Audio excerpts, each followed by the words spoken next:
C'est vendredi soir, vous êtes sur MySports One, c'est Backcheck avec Freddy Bobilly, avec Robin Leblanc, avec Stéphane Rochette qui est encore en train de faire ses devoirs parce que je peux vous dire qu'il y a du boulot.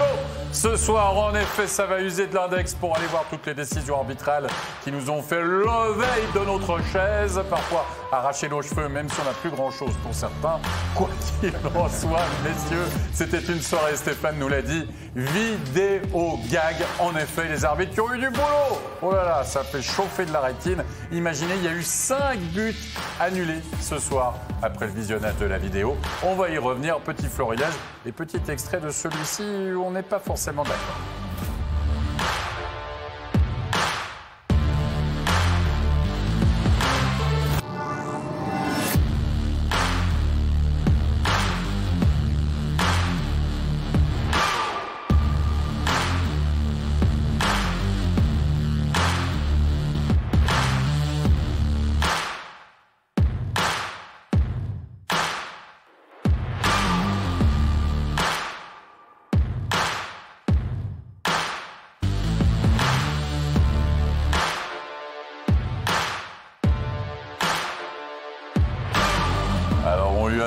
But à Kruger ou pas, on en parlera d'ici quelques instants. Chut, messieurs, je ne veux pas vous entendre pour l'instant sur ce but-là parce que je sens que vous êtes dans les starting blocks prêts à démarrer, mais on va commencer calmement, sereinement, si vous le voulez bien, par un petit Bien Rapperswil, comme ça, une petite mise en bouche ce soir, avec surtout le retour de qui? De Tony Rayala, bien sûr, dans les rangs biennois, mais aussi d'un certain Damien Brunner. Du quoi relancer un petit peu l'attaque, finalement, Freddy Bobilly de cette équipe biennoise qui a encaissé beaucoup en début de saison, après qui a encaissé moins, mais qui avait de la peine à marquer des buts. On doit compter sur ce jeune homme pour en marquer. Oui, mais on ne peut pas non plus compter sur un seul homme pour faire la différence. Mais c'est vrai que Brunner, depuis qu'il est à Bienne, connaît un renouveau assez intéressant. Il apporte certainement quelque chose à l'offensive biennoise. Et puis ça ne peut pas faire de mal finalement dans les rangs, évidemment, du HC Bienne. La preuve en image, un premier tiers complet, 3 buts pour les hommes de Leuenberger avec une réussite à la 12e minute, signé Kunsley. Et qui c'est qui a la passe? Robin Leblanc. L'ami Damien Brunner. C'est une très belle pièce de jeu en zone neutre. Ils ont tous pris de la vitesse, une belle passe à l'extérieur. Et puis, il était bien esselé au milieu de la défense. Puis, il n'a pas manqué son tir. Oui, avec une première passe signée du capitaine Kevin Fay qui va marquer un assist sur cette réalisation. Le 2-0 à 5 contre 4 à la suite de cet engagement. On retrouve le shooter. Stéphane, Tony Rayala, qui shootait dans toutes les positions possibles et imaginables, ça commence à re-rentrer. Oui, exactement. Ça commence à re-rentrer. Il y avait un taux d'efficacité effroyable, même s'il tirait beaucoup au but. Là, ça commence à rentrer. La loi de la moyenne joue pour lui.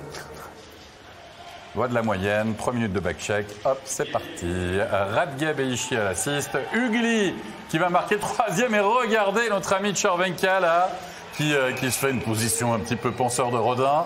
En tout cas, il va penser surtout qu'il n'a pas rendu service, Freddy Bobilly, à son équipe sur ce coup-ci. En tout cas, il n'a pas sculpté un backchecking digne de sa réputation. Effectivement, Rapperswil qui joue à 4 contre 5 vu que Chervenka a cassé sa lame en zone offensive et puis sur la contre-attaque, c'est rondement mené.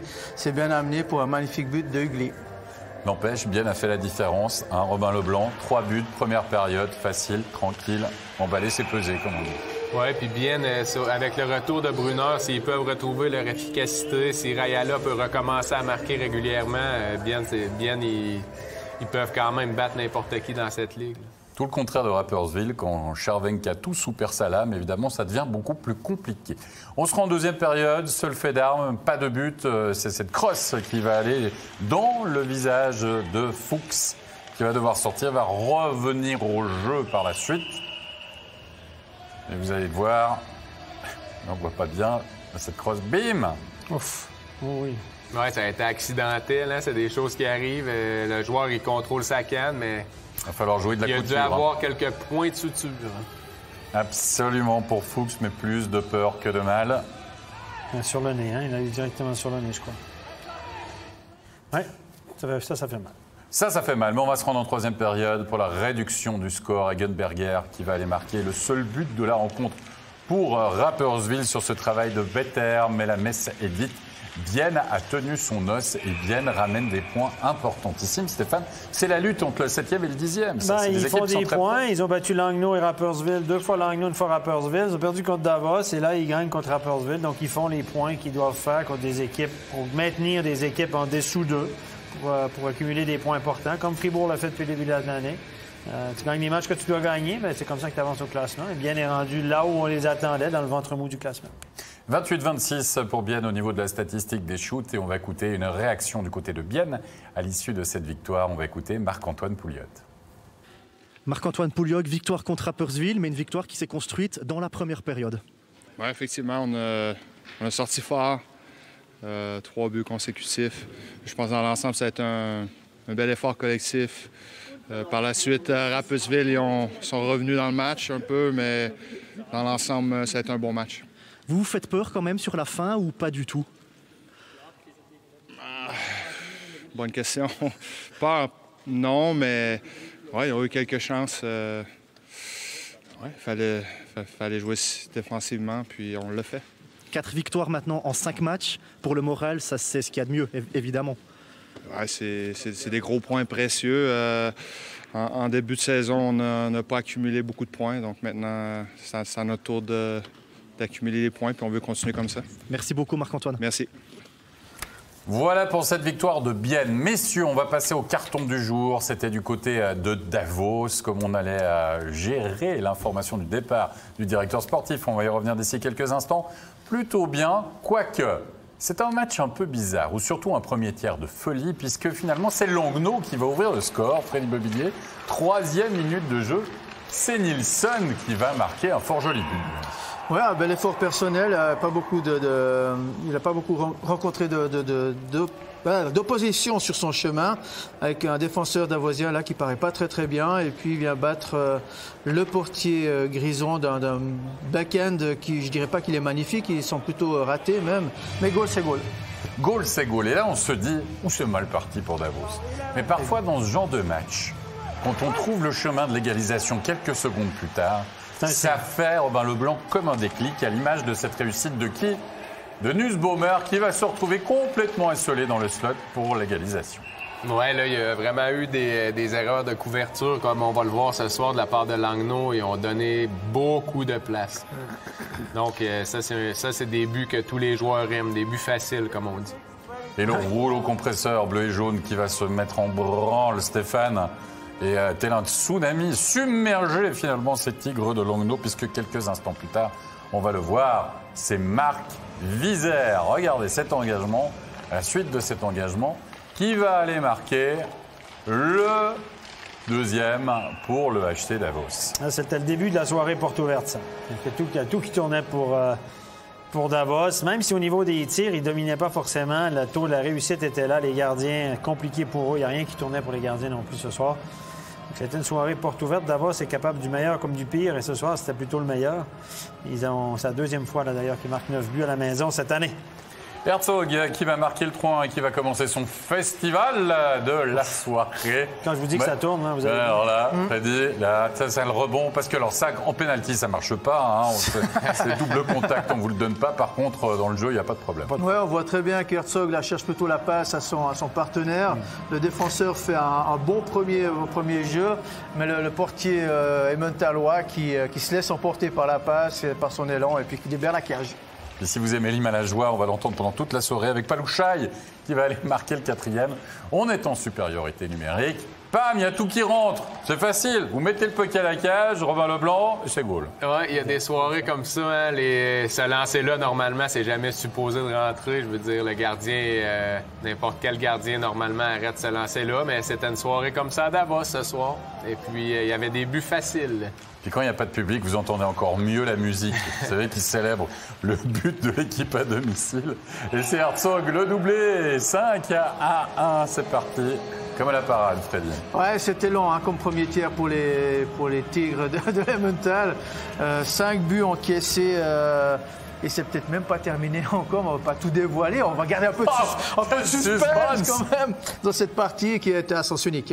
Et puis là on se dit 5-1, non, arrêtez tout, finalement, hein, la période va sonner. Pas du tout, Stéphane, il y aura 6-1 de Sgragen qui Enfin, je sais pas comment vous dire. Il reste 10 secondes et ça rentre comme dans du beurre. C'est le tiers le plus long. Hein? Écoute ta petite musique. Non, J'ose plus la mettre. Ils ont posé. Ils ont dit après 6, ils ont dit t'es mort, on ne la met plus. Il n'a pas eu le temps de Là, parce que rembobiner là, la Si, cassette. on l'entend. On a mis un peu plus de temps. Il a pas eu le temps de rembobiner la cassette. C'est pas parti. Voilà, donc c'était un tiers très, très long pour les Tigres de Langnau, effectivement. Là, tu prends 6 buts en première période. Là. Ouais, t'as hâte que le match finisse. C'est Puis chaque fois la même musique, t'en as marre. Hein. Puis en plus, il faut que tu retournes à Langnau de Davos. Ça, c'est encore pire. La nuit est longue. En tout cas, Pounenov, je peux vous dire un truc là. Définitivement, la musique classique, puis ce titre-là, c'est fertile. Et d'autant plus que Pounenov va laisser sa place à Zaeta pour la suite de cette rencontre, ce qui semble assez logique. Même si Zaeta, on l'avait beaucoup vu en début de saison, Stéphane, il n'avait pas forcément donné toutes les garanties, dira-t-on, de satisfaction, de rigueur, voire de sécurité à son Non, c'est un petit gardien de gabarit. Il n'est pas encore assez aiguisé pour compenser son manque de grosseur et de grandeur devant la cage. Donc, c'est pas un gage de grande sécurité. Je pense pas qu'il est prêt pour la National League. Mais c'est discriminatoire, ça, de dire que c'est un petit gardien, donc il n'est pas bon. Non, mais j'ai pas dit qu'il est petit. Ça l'aide pas, disons. Ah, d'accord. C'est un petit gardien Pas que tu dois son compenser avantage. avec certaines qualités, puis il n'a pas encore ces qualités-là. Tourny Voilà. qui va Ça, c'est réduire le bien. score. Tourny qui va réduire le score, messieurs. On va pas épiloguer pendant. On va le revoir d'ailleurs, Zaeta, d'ici peu de temps. 6-2, donc, et la réduction du score, on l'a vu. On voulait revoir Zaeta, Turunen, une fois, deux fois, et voilà, c'est au fond. C'est comme ça. Les gardiens changent, mais l'histoire ne change pas, quoi, finalement. C'est assez le cauchemar. Le problème, c'est que vous pouvez prendre une valise, en général, ça, c'est pas gênant. Mais quand ça se passe au premier tiers, c'est très long, Robin Leblanc. Voilà, mais la soirée est longue. Non, c'est sûr, la soirée est longue, puis il était vraiment amorphe, il y a tout qui rentrait à l'image. Ça, c'est un super but, par contre. Mbiol, il met une passe fantastique à Viseur qui remet À Corvi? une passe à Corvi, je m'excuse. Corvi qui remet en one-touch en avant. Ça, c'est un très beau but, mais c'est l'histoire de la soirée. Ça a été un match très facile pour Davos. La flip passe dans le bulle, là, hop, remise de Corvi, superbe. Magnifique. Il est superbe. L'exécution est magnifique. Ouais. Ils ont fait 2 fois le même. Ils ont réussi 2 fois la même chose dans le match. J'avais vu exactement. pareil. Incroyable. On l'aime tellement qu'on le voit 2 fois. Puis ça, normalement, avec une équipe en place défensivement, ce genre de jeu-là, c'est assez difficile à faire. là, mais- La question, c'est est-ce qu'on va voir le 9e et le 9-2? On va essayer de le rechercher. On l'a pas, mais Herzog a réussi un triplé. C'est dommage, c'est une petite histoire de... Bref, on vous expliquera tout ça. Puis André Quoique, Sambul, André Sambul. si les stats sont bonnes, parce qu'il y a beaucoup de corrections qui sont faites après, mais on l'a vu, en tout cas là-dessus, il y a un assist. Il y a 5 5 à 6. 5 assists. 5 ce soir.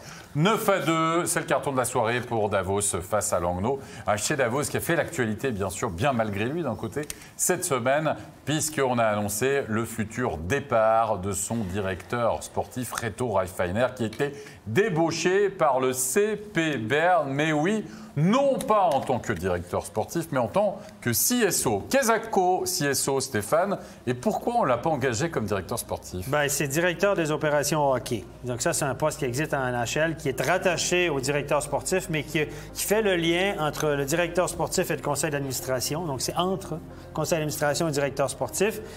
En fait, ça va être lui, en gros, le directeur sportif, avec Florence Schelling, probablement, qui va lui donner un coup de main. Et pourquoi CSO? C'est que, selon mes informations, il avait une clause de sortie dans son contrat pour un poste supérieur. Et il a pris qui dans ses valises? Ou il aurait pris qui pour la position de coach? Cet assistant coach, c'est un Suédois. c'est un Canado-Suédois, surtout il est né au Canada, etc., mais il a le passeport suédois, il a travaillé au Canada. Il n'a pas un gros CV, le garçon, il n'a pas une grande carte de visite. Il est assistant en Suède, assistant là, on le dit bon technicien. Ouais. Je pense que, voilà, mais je pense que ce sera beaucoup de pression pour un gars peu expérimenté. Je pense que c'est un risque d'interagir ce gars-là. Il est peut-être bon, mais de prendre un débutant au niveau de head coach à Berne, un des plus grands clubs en Europe où on sait qu'il y a beaucoup de pression. C'est pas encore fait. On ne sait pas. Ouais, mais C'est pas officiel, mais en tout cas, apparemment, il l'aurait pris dans ses bagages, puis Ouais, personne n'a dit le ça contraire. fait un petit Donc, moment que ça- Voilà ça. Bon, il y a quelqu'un qui connaît très, très bien la maison du HC Davos. Ici, c'est quand même toi, Robin Leblanc. Robin, c'est quand même un coup dur pour le HC Davos, ça. Oui, c'est pas quelque chose que je pense que l'équipe à Davos s'attendait, premièrement. Puis, dans la situation actuelle, il va falloir qu'ils laissent partir le plus vite possible parce que Davos, de leur côté, il va falloir qu'ils se retournent leur veste puis qu'ils retrouvent rapidement un directeur technique. Je pense que Reto Reifeiner, lui, a vu cette opportunité-là comme une nouvelle chance de bien paraître parce qu'à Berne, il prend une équipe au fond du trou. S'il réussit à la ramener, il va bien paraître. Je pense, moi, personnellement, que ça va être assez difficile. Puis, je pense surtout qu'à Berne, il commence à avoir beaucoup de gens qui prennent des décisions. Si on pense qu'il y a Streit dans tout ça, il va y avoir Raffiner, il va y avoir Florent Schelling, il y a Louty, il y a Châtelain. Donc, je ne sais pas exactement qu'est-ce qui se passe vraiment au niveau de la tête de l'organisation à Berne, mais c'est certainement un coup dur pour Davos qui va devoir retrouver une solution rapidement. Ouais. Freddy, ton avis là-dessus? C'est la panique totale du côté du CP Berne. On a dû changer complètement sa stratégie, on va dire, tant de communication que son fusil d'épaule. Bon, je pense que Berne traverse un peu une crise depuis quelques saisons maintenant, deux, 3 saisons, enfin 2 saisons, c'est pas optimal. Ils se doivent de changer. Optimal, dans ta bouche, ça veut dire qu'on prend les mauvaises décisions depuis 2-3 ans, c'est ça à peu près? C'est que c'est la merde à Berne, en gros, ouais, que c'est pas optimal. Mais je voulais pas utiliser ce terme initialement. Je l'ai pas dit. Mais c'est vrai que depuis leur dernier titre, Berne ne fait que creuser finalement sa tombe. Peu de changements, les joueurs ne sont pas remplacés ni à l'équivalent ni meilleur. L'équipe vieillit. Il y a eu un coup de pub avec la nomination de Florent Schelling en début d'année. On lui souhaitait plein succès. Malheureusement, ça ne va pas comme prévu. C'est une année difficile pour tout le monde, mais spécialement à Berne. Puis je pense que Marc Luthi, il en a un peu marre de cette situation. Il veut provoquer quelque chose. Mais c'est vrai qu'avec toutes ces personnes qui vont décider, qui aura le plus de pouvoir pour faire pencher la balance dans un sens ou dans l'autre? Ça me paraît difficile. Et on parlait aussi, il y a une semaine, de l'éventuelle arrivée d'un certain Chris McS du côté de Berne, qui va venir s'ajouter à tout ça. Donc ils seront 7, c'est un peu comme le Conseil fédéral, finalement. Il y a des décisions, mais après ils laissent la parole au canton. Ils vont faire un tournus chacun. Ils laissent la décision au canton après. Non, mais moi, McSorley avait un peu déblayé le terrain, si on veut. Il avait discuté sérieusement avec Marc Luthi pour créer ce poste de CSO. C'était McSorley qui a dit, écoutez, il faudrait créer un poste de CSO, directeur des opérations hockey, comme à NHL, etc. On a bien avancé. Puis au dernier moment, il y a un coup de téléphone qui s'est fait. On ne sait pas dans quel sens, entre Raffiner pour la direction de Berne ou l'inverse. Et voilà, on a engagé finalement un Suisse. On ne s'est dit pas rentrer un Canadien là-dedans. On a engagé un Suisse qui est ambitieux, qui a de l'expérience au niveau international, qui a une bonne personnalité. Raffiner, je pense que c'est quand même un gars de hockey, un gars très intelligent. Il a beaucoup de qualités. Et Josi et Streit aussi ont probablement interféré là-dedans parce qu'il est très copain avec Josi et Streit, Raffiner. Donc, au lieu de rentrer un Canadien là-dedans, McSorley en a rentré un Suisse. Mais ce que Davos n'a pas apprécié, c'est la négociation qui s'est faite plus ou moins dans son dos. Ouais. On est d'accord. Mais qu'est-ce qu'il va pouvoir faire, Raffiner? Parce que c'est vrai qu'il y a beaucoup de gens, messieurs, qui vont décider. Il y a beaucoup de fortes personnalités aussi là-dedans, etc. Et puis, Raffiner, il prend un projet Davos. On a même fait un film l'année passée sur MySports. Je veux dire, tu pars avec un nouveau coach, tu vas chercher le coach, tu vas avec des jeunes, tu vas avec ci, tu vas avec ça. Tu reconstruis un club qui était comme ça. Est-ce qu'il va faire la même chose à Berne, finalement? Compliqué? Ou pas compliqué? Il n'aura pas le choix parce qu'on sait que c'est une équipe, comme il l'a expliqué, qu'une équipe qui devra passer par un phénomène de reconstruction. Et puis la période où Berne va chercher tous les meilleurs joueurs parce qu'ils offrent plus, elle est finie, ça. C'est fini cette période-là. Donc, ils devront mettre un responsable du scouting, mettre en place des opérations parce que Berne, je veux dire, peut attirer plein de jeunes, a toutes les structures nécessaires, etc. Maintenant, leur superbe est tanné un petit peu et ils devront utiliser d'autres stratégies. Ils devront aller plus loin dans la démarche que simplement à se servir de la Berne Arena puis du Grand CP Berne pour attirer. Ça fonctionne plus forcément avec les jeunes d'aujourd'hui. Donc, ils devront mettre en place vraiment une stratégie à court, à moyen terme. On sait qu'à Berne, on n'est pas très patient, donc à court, moyen terme. Mais ça va être difficile parce que là, actuellement, en place, ils n'ont pas des dizaines de prospects dans l'équipe actuellement. Ils devront aller chercher les prospects, ça c'est certain. Ils devront faire du recrutement, comme Raffiner l'a fait du côté de Davos. Ils devront aller chercher des bons jeunes joueurs, des bons jeunes Suisses. Ils n'auront pas le choix de les former puis de leur donner du temps de glace. Et Berne devra faire comme d'autres équipes maintenant, former au lieu d'acheter. On va voir ça. Merci beaucoup, messieurs. On va clore ce chapitre Réto Raffiner pour retourner à cette soirée de National League en parlant de notre match studio. Lausanne qui retrouvait la compétition après 20 jours d'absence. On va voir comment allait se comporter cette équipe lausannoise sur la glace d'Ambry Piotta, privé, faut-il le rappeler, de son top scorer Nettinen. Moi, j'ai envie de dire que cette équipe de Lausanne a géré presque parfaitement son match, en marquant peut-être très tôt aussi Freddy Bobillier, ce qui a un peu libéré peut-être cette équipe lausannoise avec une superbe réussite de Frick. Oui, je pense qu'inconsciemment, Lausanne appréhendait malgré tout de débuter, de recommencer à jouer après avoir passé 20 jours en quarantaine, juste 3 jours d'entraînement selon ce que disait McTavish en début de soirée. L'idée, c'était de voir comment ça allait évoluer les premières minutes, de gérer un petit peu au départ. Heureusement pour Lausanne, Ambry ce soir est passé complètement à côté de son match. Lausanne a très bien géré. Ce n'était pas un match extraordinaire au niveau de l'intensité, mais au niveau de la gestion émotionnelle et au niveau de l'efficacité, Lausanne a été très bon. Et l'ouverture du score a été la démonstration de cette maîtrise lausannoise. Et puis on vous l'a dit, c'était vidéo gag ce soir. En tout cas, on a usé en effet de la pellicule au niveau des arbitres. Premier exemple, ou nouvel exemple du côté de la Léventine, puisque Fora croit bien avoir marqué, mais Forler est présent dans la peinture du gardien. Et là, si vous étiez avec nous ce soir, il y a eu débat, on n'était pas tout à fait d'accord. Robin Leblanc, pour toi, le Léventin a été poussé 2 fois par le joueur lausannois. Oui, puis pour moi, surtout le gardien, moi, je pense qu'il était en position quand la rondelle a rentré. Mais après, c'est vrai que sur des vidéos comme ça porte toujours, il y a toujours discussion à avoir. Il y en a qui sont d'accord et non, mais moi, personnellement, j'aurais donné ce but. Alors que, évidemment, Stéphane et Freddy, eux, étaient pour l'annulation de ce but. Moi, je pense que c'est une bonne décision de l'avoir annulé. Dans un premier temps, il est poussé par le défenseur, le premier contact. Ensuite, le défenseur le relâche. Et le deuxième contact, c'est la responsabilité du joueur d'Ambry, à mon avis, qui est clairement dans le demi-cercle, qui gêne le côté gauche, la partie gauche du corps de Tobias Stéphane. Même, il n'est pas rentré à droite, mais quand même, il est dans le demi-cercle, il y a un contact avec le gardien initié par le joueur à l'attaque. Pour moi, c'est clair, mais les arbitres n'ont pas l'abri très longtemps. Oui, parce qu'ils n'étaient pas d'accord, apparemment. Il y en a un qui disait qu'on entendait push, push, push, qui le mettait vraiment, le joueur de Lausanne, Marty, me semble-t-il, en l'occurrence, qui poussait justement Forler dans la peinture. Quoi qu'il en soit, la décision finale a été d'annuler ce but, qui a quand même eu des conséquences, parce qu'en deuxième période, eh bien, Lausanne va mettre le pied sur l'accélérateur, ou le patin plus exactement, et réussir un superbe but. La passe est magnifique. Genasi, puis évidemment Stéphane l'avait analysé, Robin Leblanc, c'est surtout Tsverger qui oublie son homme sur cette action. Oui, c'est une très belle, joli coup d'œil de la passe de Barberio. Puis Joël Genati, on connaît ses qualités offensives, il a été longtemps attaquant. Donc seul comme ça devant le but, quand il y a beaucoup de temps, les joueurs talentueux, ils réussissent à trouver une façon de la mettre au fond. Défensive homme pour homme, s'il y en a un qui échappe son homme, il est absolument seul. C'est une défensive de zone où tout le monde est au milieu de la glace, ça ne peut pas arriver. Ouais. On va voir un geste qui peut-être va amener une suspension. C'est Gibbons qui va prendre un 2+10 sur cette action. Stéphane, toi, tu ne sais pas encore. Enfin, on ne sait pas encore parce que c'est tête contre tête. Gibbons était un peu frustré là, sur la séquence. Nous, on a décortiqué ça. Et là, il va. En aucun moment, il s'essaie. Regardez, en aucun moment, il prend la rondelle. Il sait que Forler il est grand, il s'occupe de la rondelle, Forler, et Gibbons lui passe. Tout ce qu'il veut, c'est lui faire mal. Il va pour la grosse mise en échec. Il le touche contre la tête. Donc, dans l'idée, Gibbons, c'est méchant ce qu'il a fait, et je pense qu'il mérite une sanction. Mais dans le résultat, si vous décortiquez, je pense que c'est plutôt un choc tête contre tête. Je pense que Gibbons est chanceux sur ce coup-là d'être petit, Forler grand, comme ça, il ne l'a pas touché contre la tête, parce que dans l'idée, il n'a jamais joué le puck, jamais stick on puck, il voulait vraiment lui faire mal. Il était frustré sur la séquence.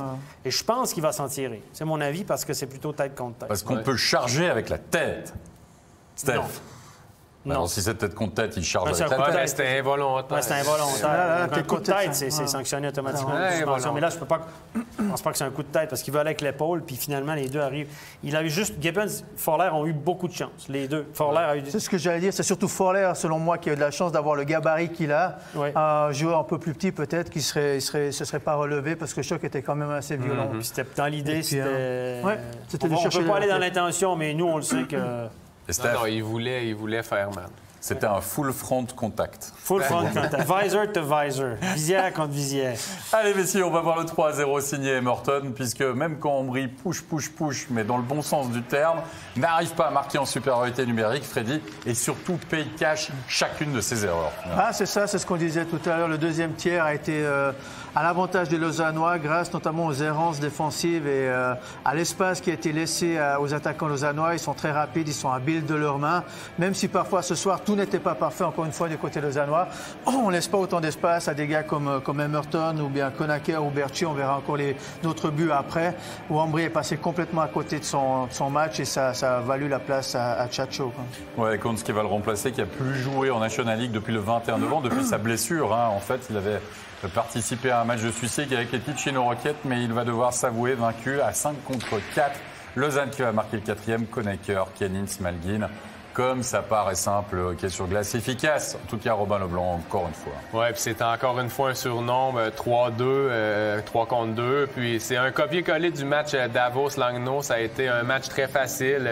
Ambry ont été complètement à côté dans ce match.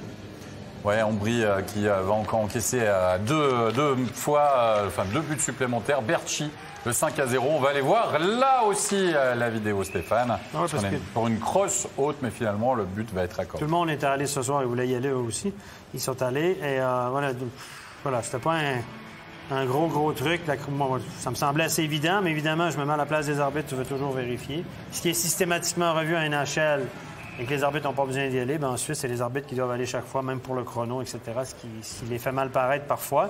Juste une petite statistique ce soir. 38-35 les tirs au but en faveur d'Ambry et 25 tirs bloqués par Lausanne. 15 par Ambry. Et Kenin qui va marquer le 6e. Excuse-moi, je te coupe, mais 25 tirs bloqués en effet par Lausanne, ça semble énorme.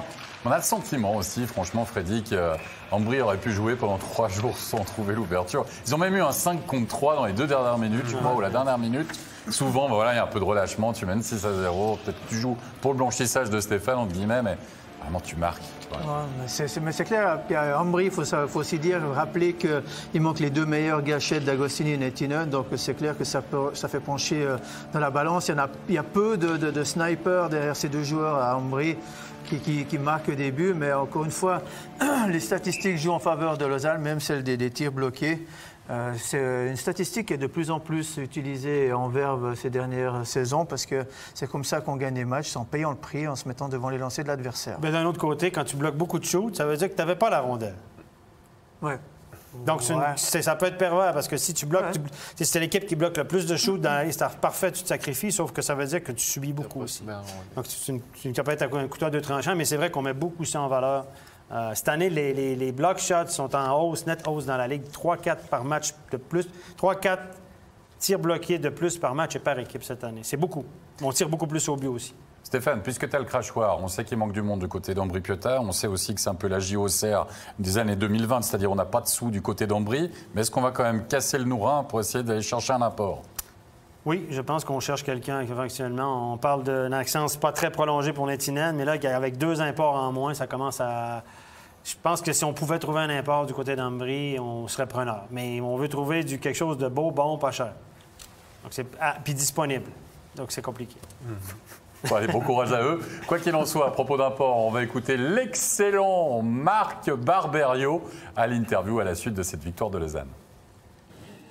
Marc Barberio, une victoire de 6-0. Ça faisait 20 jours que vous aviez pas disputé un match. J'imagine que c'était pas un match parfait pour vous, mais un scénario parfait. Oui, je crois qu'on a quand même fait beaucoup d'erreurs. Notre gardien a vraiment bien joué. Puis on était opportunistes. Quand on a eu nos chances, on a marqué. Mais c'est sûr, il faut être content avec une victoire après une quarantaine de presque 17 jours ou quelque chose comme ça, 12 jours, je ne m'en souviens plus. Qu'est-ce qui était le plus dur, justement, de revenir après autant de jours sans même pratiquer? C'est surtout le cardio. Tu le perds assez vite. On a eu 4 jours cette semaine pour pratiquer. Mais quand même, comme l'intensité d'un match, c'est pas pareil dans les pratiques. Alors, c'est sûr que les shifts étaient quand même courts pour nous autres. C'était très important de ne pas être sur la glace trop long. Tu parles de cardio. Déjà, vous êtes en action demain. Est-ce que ça pose problème ou si le cardio est déjà... le game shape est déjà revenu? On va voir. On va voir demain. Moi, j'ai jamais joué à Davos, mais j'ai entendu que c'est pas facile avec l'altitude, l'élévation là-bas. Alors, on verra, mais je pense que c'est la même affaire. Il faut garder nos chiffres vraiment courts pour garder notre énergie haute. Merci beaucoup, Marc. Oui, merci à toi. C'est pas une légende. Quand on vous dit que c'est difficile d'aller jouer à Davos, on n'arrête pas de vous le dire à cause de l'attitude.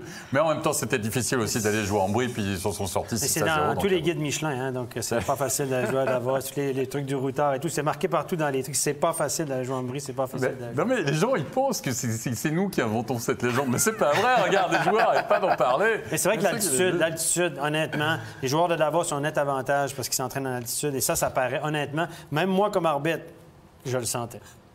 Ouais, au système à 3 surtout. Non, mais il rigole. Il regarde le rigoler. Hey, je vous rappellerai, les garçons, que j'ai fait la majorité de ma carrière au système à 3. Puis au système à 3, on patinait autrement qu'au système à 4. Oui, Stéphane. Ça, c'est vrai. Merci, Freddy. Je sens que tu compatis. Je suis tout derrière toi.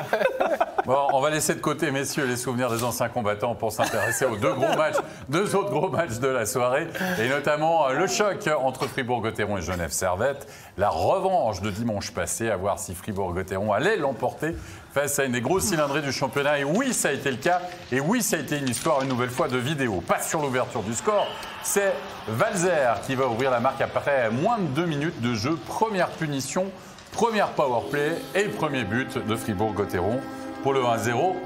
Que demander de mieux finalement, Freddy Babillier? Oui, et puis Walser qui connaît une bonne période, il marque régulièrement, il est avec Rossi et puis normalement il joue avec Jörg aussi.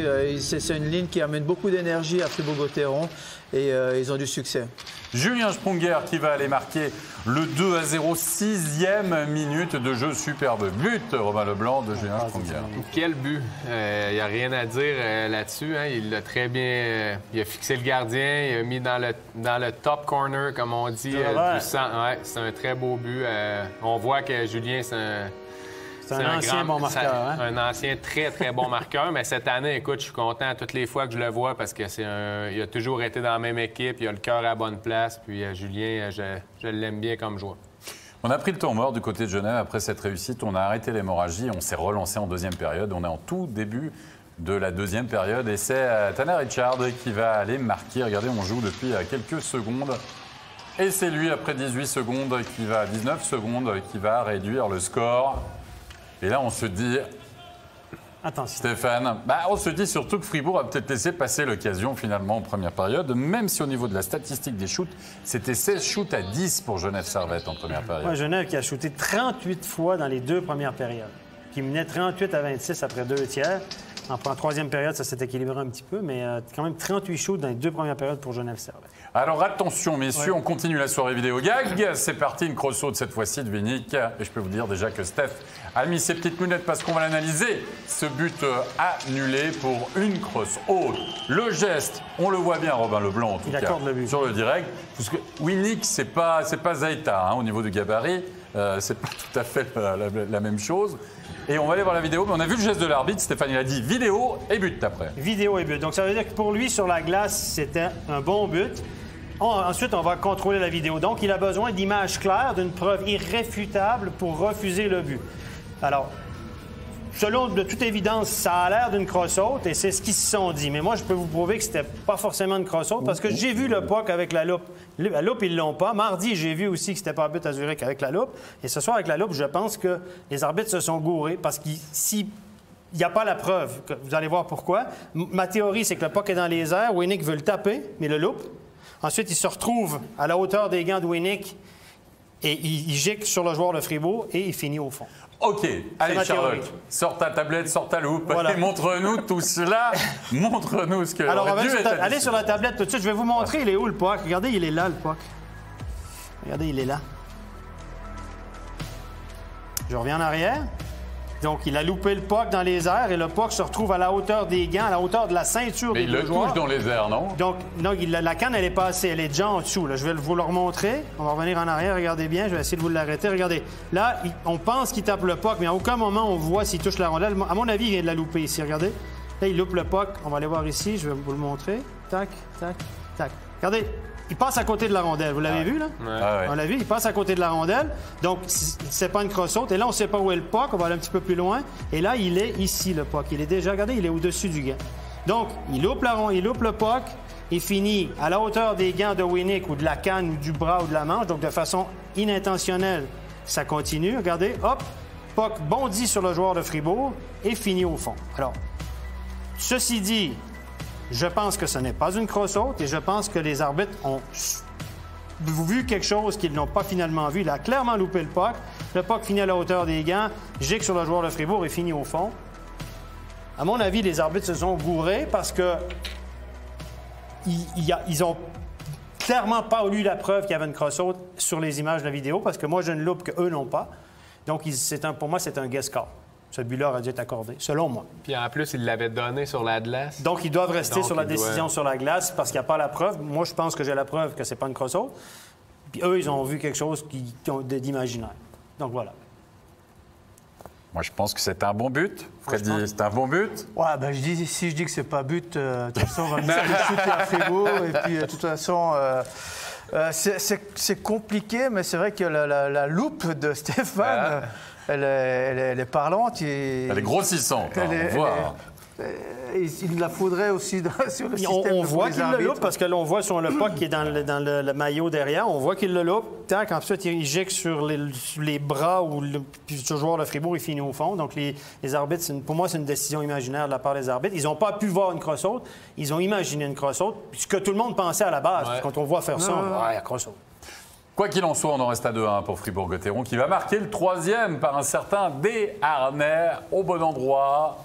Bien placé, mais le geste du buteur parce qu'il va réussir à soulever ce puck qui est quand même très proche, on va le voir, de la cage. Robin Leblanc. Oui, c'est un très beau but. Hein. C'est pas facile. C'est pas tous les joueurs qui sont capables de monter le puck comme ça à courte distance. David Desharnais, il est très bon passeur, mais il est aussi capable de marquer des beaux buts, puis il vient de le prouver sur ce but-là. C'est ce genre de but qu'il faut marquer dans des matchs serrés contre des bonnes équipes. Exactement.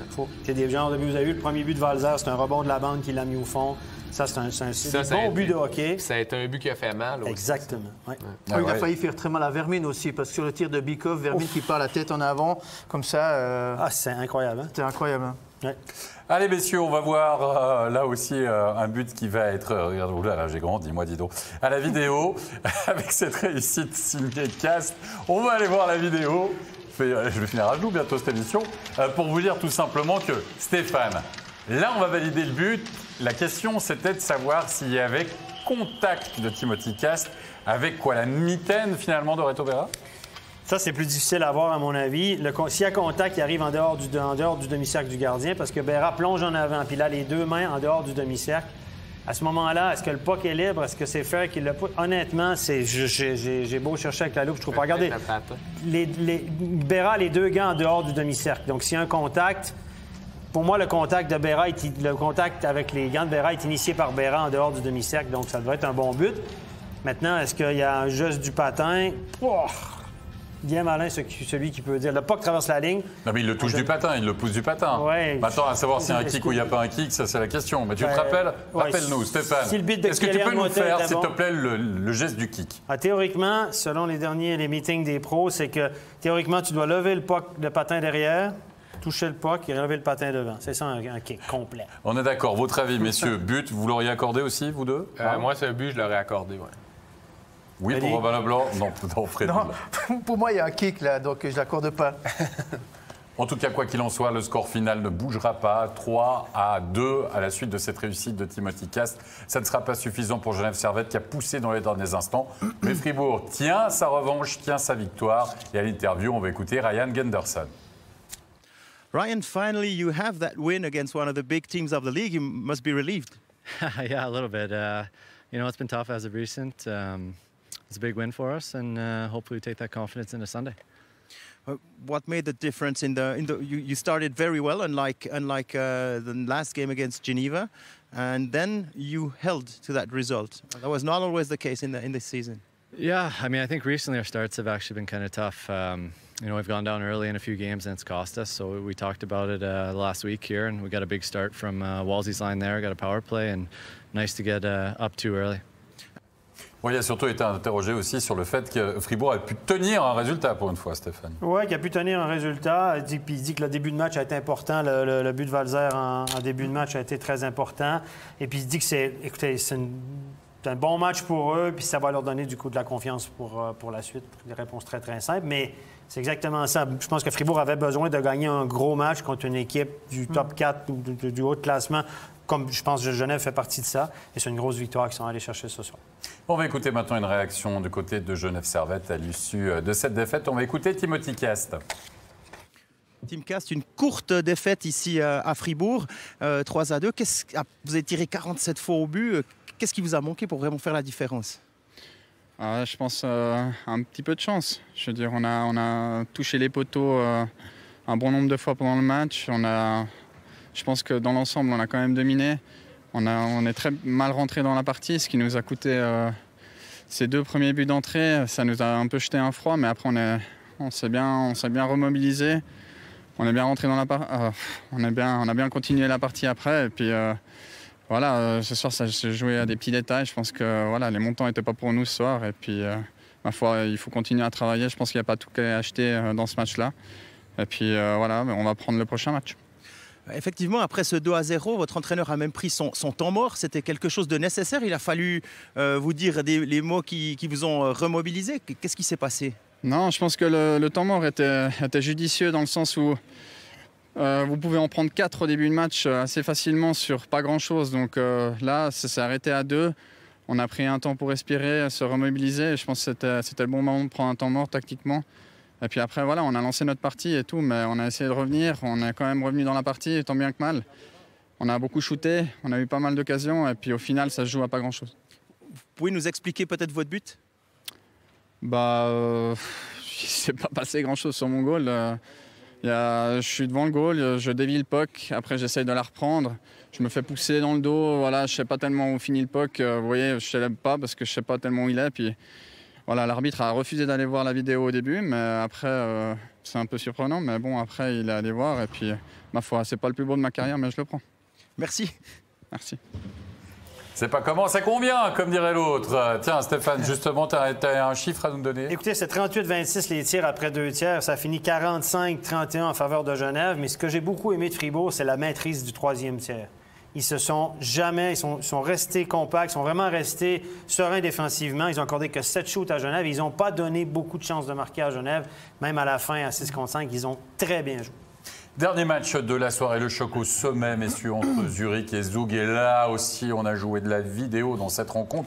Il y avait 0-0 après 20 minutes de jeu. Il faut attendre la 32e pour voir l'ouverture du score. Signé Kovar avec un Hoffman qui se mue en passeur finalement. Cette saison, c'est son 18e assist quand même. Puis Kovar, efficacité. Ça inverse les rôles un peu à Zug cette saison. Ouais, c'est toujours agréable de voir deux joueurs de qualité évoluer ensemble. L'un peut être passeur, l'autre marque des buts. En tout cas, le geste technique de Kovar est magnifique ici avec beaucoup de patience. On voit que Flueller, le portier de Zurichois, est très très avancé. Et Kovar, avec patience, attend le bon moment pour glisser ce puck avec un angle qui se fermait de plus en plus. Belle exécution des Zugois, un but qui est parti aussi de la défense avec la relance de Diaz. Dans les gros matchs, c'est les gros joueurs qui se mettent en évidence à l'image de cette égalisation signée André Ghetto. On a vu presque une crosse-saute, Stéphane, le but de la cage qui a vacillé sur ses pins. Et quoi qu'il en soit, elle est restée en place et André Ghetto égalise. Oui, Giannoni qui a perdu sa canne encore une fois. C'est le champion pour perdre sa canne. Là. On a vu un au championnat du monde aussi, le gardien de la Russie, Askarov, qui perdait sa canne 3-4 fois par période. Mais ça arrive souvent à Giannoni. Ça fait prendre leur position. Mais le tir d'André Ghetto, messieurs, top shelf, short side, wow. Wow, 14 points en 12 matchs pour lui. Rien que ça, c'est un des hommes en forme évidemment de notre championnat. 47e, on a Zender qui va se prendre un petit coup, pam, sur Marty qui va surtout violemment heurter la bande. C'est un slashing, on va dire ça évidemment, Robin Leblanc. Mais c'est surtout la manière dont après Zender arrive finalement le long de la bande. Ouais, puis il a été malchanceux. Le slashing, s'il l'avait reçu sur sa jambière, je pense pas que ça aurait eu aucun effet, mais je crois qu'il l'a reçu vraiment sur le dessus de son genou, donc ça a dû faire assez mal, mais effectivement, il a très mal tombé après, il aurait pu se faire mal, mais je pense qu'il a quand même eu plus de peur que de mal. C'est une des révélations du championnat. C'est aussi pour ça qu'on vous le montre. Il va pas mal, le petit. De Zug. Ouais, il va très bien. Il va pas mal, le petit, comme on dit. Allez, on va voir un nouveau but annulé. C'est celui de Zug. Diaz, regardez, qui va envoyer ce puck qu'il croit marquer. C'est surtout Simeone qui a dévié cette rondelle. Et on va aller voir la vidéo et on va finalement annuler cette réussite. Avec raison, parce que c'est la ligne qu'on a prise cette année. Si un joueur est dans le demi-cercle du gardien et cache la vue du gardien, il fait une obstruction visuelle, on doit annuler ce but. Et ça m'aurait énervé qu'il l'accorde parce qu'on en a refusé 3 ou 4 cette année, des comme ça. Un à Lausanne, un à Davos, un à Berne, je crois. Et ça, à mon avis, c'est une bonne décision. C'est sévère, mais c'est la ligne qu'on a prise cette année. C'est Torrel qui se trouve devant la gage, voilà, c'est ça? Depuis le haut, vous allez le voir, il a les patins à l'extérieur, mais il a le corps. Regardez, il y a une partie de son corps, c'est un cube, hein? C'est en hauteur. Si vous regardez en hauteur, il a une partie de son corps dans le demi-cercle. Au moment, il cache la vue du gardien, puis il l'empêche de faire l'arrêt. Moi, je pense que c'est une bonne décision cette année. Mais alors, Steph, ça veut dire que tu dois pas être dans la peinture au niveau des pieds, des patins, mais si tu as un léger déséquilibre, à un moment comme ça, tu vacilles. Tu es dans le demi-cercle. C'est un volume, en hauteur. C'est comme ça. C'est compliqué. Hein. Oui, c'est compliqué. Mais là, avant, à l'époque, ça, c'était un bon but, parce qu'on n'en avait pas la caméra en haut. Maintenant qu'on a la caméra en haut, hein, je peux dire que c'est... Il y a du travail. Passé, hein? Il y a du travail. OK, d'accord. On l'annule. Tout le monde est d'accord sur le plateau. Pas de... Je suis tanné de ne pas être d'accord. Je vais être d'accord. Allez, c'est parti. On va voir une nouvelle réussite annulée. Cette fois-ci du côté zurichois. Il n'y a toujours pas de 2-1 dans cette rencontre. C'est celle de Kruger. On va l'annuler parce que le joueur est bien présent, Stéphane, dans la peinture du gardien. C'est un cube, Stéphane. Mais il a le droit de passer dans le demi-cercle du gardien. Avec la rondelle, si tu n'as pas de contact avec le gardien. S'il fonce dans le gardien avec son puck, c'est une pénalité au joueur, même si tu as la rondelle. Mais là, je vois aucun contact avec le gardien. Il passe dans le demi-cercle, mais il n'y a pas de contact. Oui, il y a un petit contact avec l'épaule éventuellement, mais Giannoni en rajoute avec son... Regardez, moi, au début, on pouvait croire qu'il l'avait fauché, mais en aucun cas, il fauche. Regardez, Giannoni en rajoute. Regardez le geste de Giannoni à la fin. C'est la crosse de Giannoni. Ça, il devrait avoir un diving là-dessus. Elle est bien sur la crosse de Zurich. Quoi, la crosse de Giannoni à un moment? On voit la crosse qui fait comme ça, là, qui part. Là, pour moi, c'est un super but de hockey.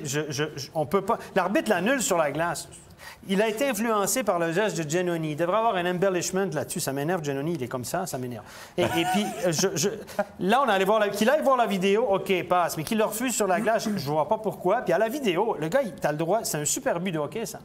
Messieurs, Robin, ton avis? Moi, si je suis coach, c'est ce que j'apprends à mes joueurs d'aller au but, puis de foncer au but quand on sort du coin. Moi, je trouve que c'est un très beau but. Je comprends pas pourquoi ce genre de but est refusé. Au contraire, on devrait aller donner une petite tape sur l'épaule. T'as bien fait, t'as bien rentré au but. Puis je comprends vraiment pas comment ça a été. Freddy. Alors oui, Giannoni en rajoute, ça c'est clair, et c'est pas la première fois. Mais si on suit la théorie que tu nous as faite tout à l'heure par rapport au cube, si on regarde la vidéo depuis dessus, et il y a contact avec Giannoni.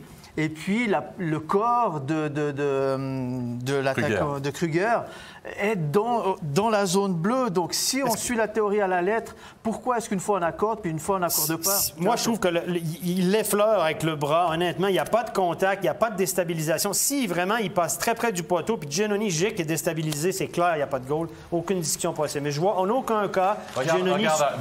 J'aimerais juste entendre sur la crosse de Giannoni, Steph, quand Kruger va passer, etc.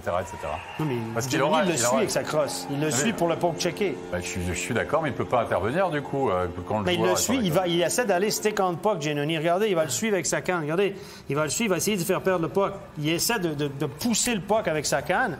Et puis il s'est déplacé. Mais en aucun cas, il n'y a aucun contact qui déstabilise Giannoni, qui le fait tomber en arrière, qui le fait tourner de côté. Mais le problème, c'est que si on commence à refuser ce genre de but, il va y avoir des buts à refuser à tous les matchs. Ouais. Moi, je serais d'avis qu'on fasse la zone bleue un peu plus petite.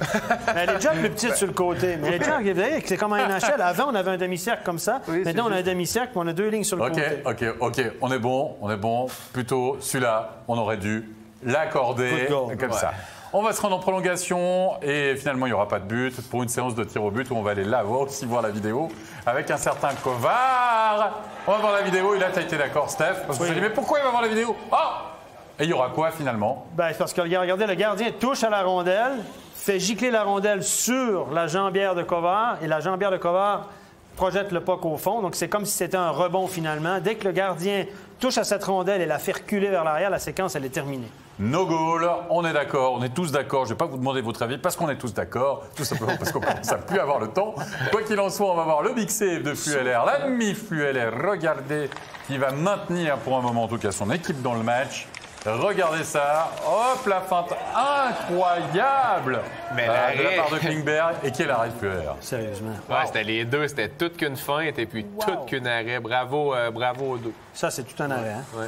Et finalement, c'est Santeller qui va marquer le 2-1. La victoire de Zug encore et toujours le leader qui arrive, qui continue, quoi qu'il en soit, à engranger les victoires. Ils sont inarrêtables, ces Zougois, en ce moment. Voilà. Si vous voyez Zug sur votre calendrier, vous pouvez commencer à avoir un petit peu les chocottes, comme on dit. Quoi qu'il en soit, messieurs, on a vu évidemment le résumé en images de ces 5 matchs. Il est temps de passer aux 3 étoiles de la soirée.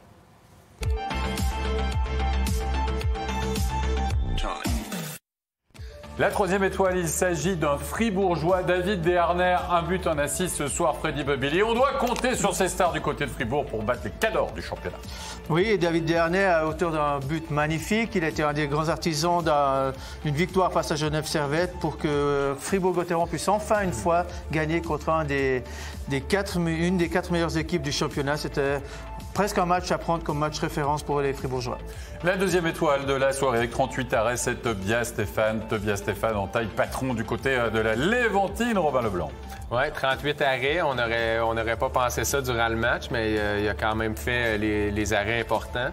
Et puis avec une équipe qui roule très bien devant. Donc s'il peut continuer à cette cadence-là, c'est de bon augure pour Lausanne. On a hésité pour la première étoile entre André Sambul, 5 assists, puis finalement Herzog, encore une fois, 3 buts. Waouh, c'est lui qui va partir du côté de Zug. Tu m'arrêtes si je me trompe pour remplacer normalement un certain Hoffman. C'est la rumeur, mais on n'a pas le droit d'annoncer les transferts avant le mois de février. Oh, pardon, j'ai rien dit, vas-y. Mais effectivement, Herzog est annoncé partant du côté de Zug.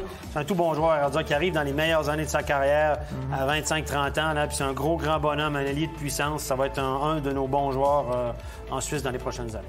Allez, il est temps de passer au résultat, bien sûr, de cette soirée. Il y avait 5 matchs ce soir, puisque Berne est toujours en quarantaine, avec les résultats suivants. Bienne qui s'impose 3-1 face aux Lakers, Davos qui bat, et c'est la victoire la plus large de la soirée, 9-2 contre Langnau, Fribourg qui bat Genève Servette, Zug qui s'impose au tir au but face à Zurich, et on l'a vu, le carton là aussi pour Lausanne face à Ambri-Piotta. Au classement, Zug plus que jamais leader, 15 points d'avance, un match en plus, d'accord, mais 15 points d'avance, c'est un gouffre véritablement entre le premier et le deuxième. On retrouve Fribourg, Lausanne et Genève au niveau des clubs romans, et puis Bienne en 7e position, juste sous la barre, mais un match de moins par rapport à Davos. C'est vous dire si ça se passe bien quand même pour les clubs romans. Ça, c'est pour la National League. Maintenant, on va passer du côté du virtuel avec l'E-National League, puisque hier soir, vous avez pu suivre la rencontre sur MySports Pro entre Berne et les ZDC Lions. Eh bien, ça va mal virtuellement également pour Berne qui a été fessé 9-4 par Zurich, avec notamment cette réussite de Reto Chepi. Vous l'avez vu, 9-4. Kruger, là, qui n'a pas manqué la cible, quoi qu'il en soit. Ça a été le carton, et le carton aussi du côté du Lausanne Hockey Club, 11-3 face à Lugano. Victoire 3-2 après prolongation de Rapperswil face à Bienne. Genève Servette qui a perdu 7-3 face à Zug. Ambri qui bat Davos 4-3. Et puis Fribourg qui bat 4-3 après prolongation. Langnau. Au niveau du classement, il y a un club qui cartonne, c'est le Lausanne Hockey Club. 4 matchs, 4 victoires, plus 23 de différence de but. Merci, bonsoir. Les ZDC Lions suit, tant bien que mal, Genève 9e, Bienne 10e et Fribourg 4e. On arrive à la fin de cette soirée un petit peu marathon et soirée vidéo gag. On ne s'est pas ennuyé. Merci beaucoup, Freddy Bobillier. Avec plaisir. Toujours un plaisir de se voir. Robin Leblanc également. Merci. Stéphane, tu vas pouvoir être calmé, reprendre un petit peu ton souffle, ton sens, la bonne humeur, évidemment. Il y a eu beaucoup de boulot au niveau de la tablette. Ouais. Et puis on vous donne rendez-vous demain. Ben oui, parce que Lausanne joue déjà du côté des Grisons. Attention, il y a l'altitude. Barberio l'a dit. C'est toujours très difficile d'aller jouer là-bas. On va voir si c'est le cas. Rendez-vous à 19h40. Merci à toute l'équipe technique pour l'excellente réalisation de cette émission. Portez-vous bien, prenez soin de vous. Bye bye.